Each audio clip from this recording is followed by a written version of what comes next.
What do you make of this coaching staff? We had Andrew Callahan, your competitor, in here the other day, and he was talking like this brain trust is the greatest thing going. Like he was really, really impressed with it. His statement, Phil, was this is probably the best coaching staff this franchise has had in 5 or 6 years.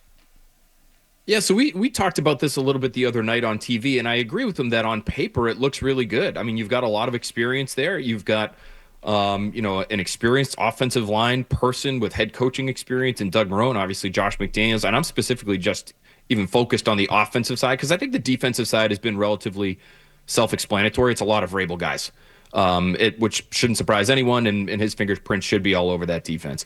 Offensively, it's McDaniels, Doug Marrone, Thomas Brown. I know he's an interim head coach, but another guy who has head coaching experience. What I find interesting about him and what I'm sort of TBD on is how well these guys are going to play together. Is everybody going to be able to play nice? And that's not necessarily even a question about their personalities, because everything we know of Doug Marrone is he's a pretty affable man. Josh McDaniels, I think, is going to be open and willing to work with new people and field new ideas and adapt on the fly. But, it looks like right now, Josh McDaniels and a lot of Mike Vrabel hires. Yeah. Right, guys that either Vrabel has worked with or, in Doug Marrone's case, somebody that one of Vrabel's very good friends, Bill O'Brien, is best friends with. Thomas Brown comes from that West Coast scheme that Vrabel really wanted in Tennessee. So that's sort of the two things that I'm wondering about are when you get some accomplished coaches all in the offensive room together, is there any butting of heads? And I want some disagreement. I think some disagreement is good. I think that can lead to good ideas. I think that can lead to good progress. But how well is everybody working in that regard? And how does everybody see the game? Do they see it the same way? Because again, you look at a lot of these guys' backgrounds, it's a lot of West Coast influence outside of Josh McDaniels. Doug Marrone, when he was head coach in Jacksonville, I think had 3 different offensive coordinators. They were all West Coast guys. Thomas Brown, West Coast guy. The quarterback's coach, I don't think he's going to have like a massive say in terms of how the offense is structured, but he's got a pretty important job in Ashton Grant. He's coming from Cleveland, where Vrabel was, where there was a West Coast system. So, there's going to be some, I think there should be some growing pains in terms of how they work together. It doesn't mean it won't work. But I do think it's interesting to look at a group that comes from sort of disparate backgrounds just to try to project out how they'll work together. That I'm not sure of. We're going to have to figure out if the East Coast got any love for Death Row with all this West Coast stuff. I'll tell you this. I'm not one to pat myself on the back, but here we go. No. What was my suggestion if they kept Jerod Mayo for what he should do with his staff? Do you remember? Anyone I do recall? not remember. I don't remember. I said, why don't you bring in a guy with head coaching experience to be one of your coordinators? And what have Ben Johnson and Aaron Glenn done? They've hired coordinators that have been NFL head coaches.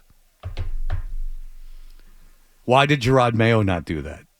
Seriously, why did Jerod Mayo not do that? I don't know. Probably because nobody would come work with him. How many interviews did they have for that offensive coordinator job? We don't know it's going to work with Ben Johnson and Aaron Glenn doing that. But that's what they've done. Wait, who's the guy, the former head coach of the Giants? He tried to bring him in, the former head coach who got fired. Yeah, but he was way back in the... Phil, who was that? Ben McAdoo? That's Ben it. McAdoo. There you All right, go. can I... We don't know if it will work for Ben Johnson or Aaron Glenn. But if they both did it, right?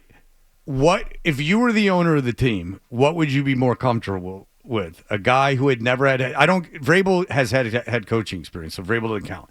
If you had a coach with no head coaching experience, and he came to you, and you were letting him do the hiring, and he came to you and he said, "I'm taking a guy that's got prior NFL head coaching experience to be one of my coordinators." Would you like it or not like it? I would absolutely like it, and I think going back to Phil's point. This isn't what's happening in New England. You've got a guy who's been a head coach who is, in a room full of alphas. I have no doubt that Vrabel will be the alpha.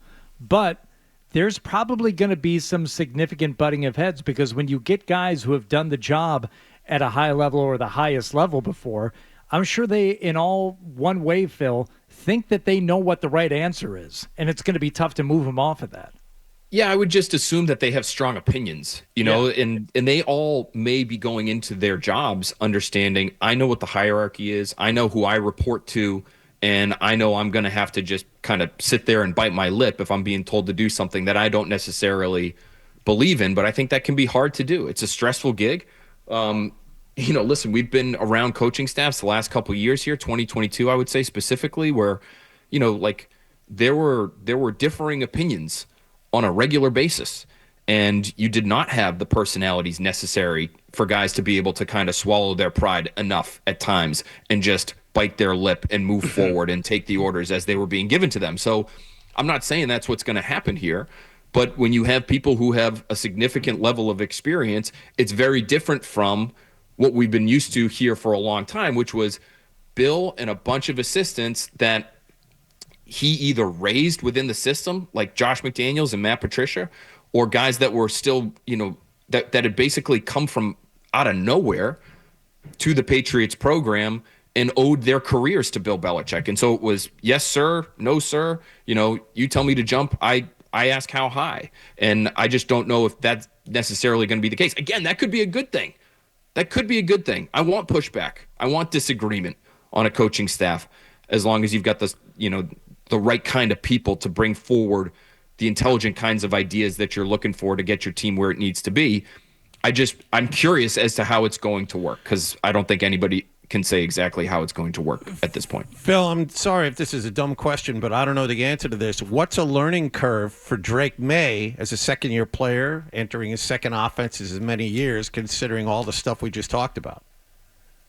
Yeah, I think, again, this is part of what's fascinating, because there's two different ways of looking at it. And I spoke to James White yesterday for our Next Pats podcast, and he was talking about how, he actually retired in August of 2022. So they were he was there through the spring and through a good chunk of the summer as they were trying to implement that Matt Patricia offense, which was supposed to be, sort of West Coast influenced. And for James White, who's a really smart football player and had been in the league for a long time, it was a really difficult thing for him, is the way he described it, to pick up the language. There were words in the new offense that carried over from the old offense, but they meant something completely different. And so if the language changes for Drake Maye, I would expect for there to be bumps in the road for him. I would expect for there to be some growing pains, and I would expect the learning curve, especially early, to be relatively steep. Now, he's only got 1 year in an offensive system, whereas James White had like 7 in a certain system and then was trying to change. So maybe that'll help Drake Maye, is that, it won't be all that hard to pry him out of what he's used to when it comes to the language thing. I do think what could help him, talking about all these assistants that have West Coast background, if they want sort of if they want to kind of meet Drake Maye halfway, and if they want to give him some of the West Coast concepts that he's familiar with from last year, while meshing everything else with the Josh McDaniels offense and what he typically likes to do, it could help to have all these West Coast guys there as translators of sorts, whether it's for Maye himself or whether it's for Josh McDaniels. Josh McDaniels may want to sit down and look at these guys and say, hey, can you help me West Coastify my offense?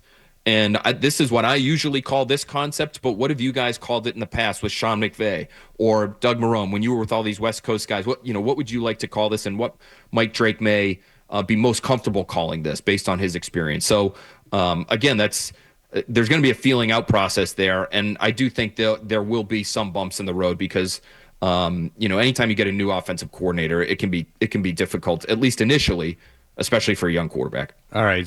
Jeff has something about Liam Cohen. Jeff, go ahead. Hey, guys. So personal Liam Cohen story. He was the starting quarterback for UMass about 13, 14 years ago in the late 2000s. And I covered the team as a student at UMass. And they got off to a good start his senior year, and then they lost like 2-3 games in a row. And a lot of it was due to him throwing a bunch of interceptions. And I wrote an article about that, being a little critical of him, really high analysis on my part. He refused to talk to me the rest of the year after that. Would not grant me an interview, would not answer any questions that I had, simply because I wrote one negative article about him saying he threw too many interceptions. Well, So just a little insight of who he is. Well, so you're saying he's got experience with the media in that, but I guarantee you that the paper you were writing for is more critical than whatever's going to happen in Jacksonville. I can assure you that. Probably. I mean, Yeah. I think maybe Jacksonville's a good landing spot for him in that sense, but No. you He's know. very thin-skinned, is what you're saying. Is that? Yeah. Exactly. I get it, and that's good. It's good intel. I mean, if the kid's bitching about people critiquing him, he's not going to handle being a NFL head coach very well. He just doesn't have to worry about it coming from Jacksonville. It's going to be coming from other sources. But Yeah, we had our own 98.5, the Sports Hub connection to it. Mark the Beetle Bertrand was actually calling some of those games. Cohen's going to look to pass, turns around, goes to his left. Touchdown in Jorgensen. UMass takes the lead. That's really good. yeah, Bertrand was really good. He was really good. Duval. If you like that clip, and how could you not? Check out more videos from Toucher and Hardy here. Point slightly up and to the left. For more Patriots analysis and opinion, hit this playlist. Point slightly down and to the left. And for the latest from the Sports Hub, download at 985thesportshub.com.